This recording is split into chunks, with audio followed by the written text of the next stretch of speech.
tidak ada labeling. Syarikat tidak letak labeling. Dokumen cukup tapi tak cukup syarat labeling.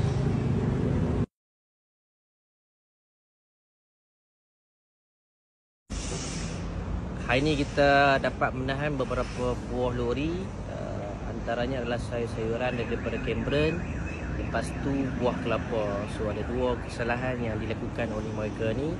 Yang sayur-sayuran adalah mereka tidak membuat labeling, dan juga kelapa ni mereka tidak mempunyai lesen lah untuk bawa ke negeri-negeri yang sepatutnya, dan kita telah mengeluarkan notis amaran lah kepada kedua-dua pengusaha ini.